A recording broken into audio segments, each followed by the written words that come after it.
Hey everyone, welcome back to the channel. Today we are kicking off a brand new course, Linux System Programming, going all the way from basic to advanced concepts with lots of hands-on coding along the way. If you are ever wondered how process actually work under the hood and how your program talk to the kernel, how threads share memory, and or how two completely separate program can communicate, this course is for you. This is not just a theory. We are going to write real C code, compile it, run it, break it, and understand exactly what happening at the system level. So whether you are a software developer who want to go to deeper, or an embedded engineer, or someone preparing for a system level interview, stick around because this is going to be really valuable. So let's get started. So here is a complete picture of what we are going to learn. The first topic that we will learn is file operation and system calls.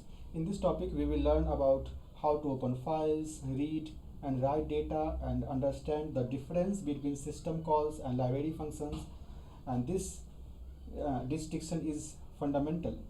Then we will look into GNU and GCC compilation and linking. Here we will learn about how to compile our program properly, understand the different stages of compilation, and work with object files and libraries. Then we will learn about user mode versus kernel mode. This is one of the most important mental model in system programming, where application code run in user mode and the kernel runs in privilege mode. So we will understand exactly what that boundary is and what happens when we cross it. Then we will go through atomic operation and race condition. As soon as you have multiple threads or process, you have to worry about shared data. We will learn about what the race condition are and how atomic operation protect against them. Then we will go through blocking and non-blocking calls. So when you call a read on a socket, does your program wait or does it return immediately? So we will understand both models, when to use each.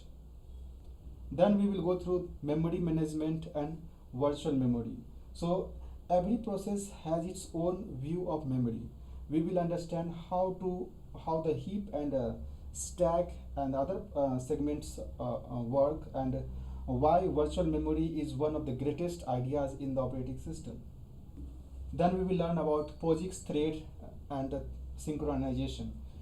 We will create some threads, manage their life cycle, and use mutex and condition variable to coordinate between them safely.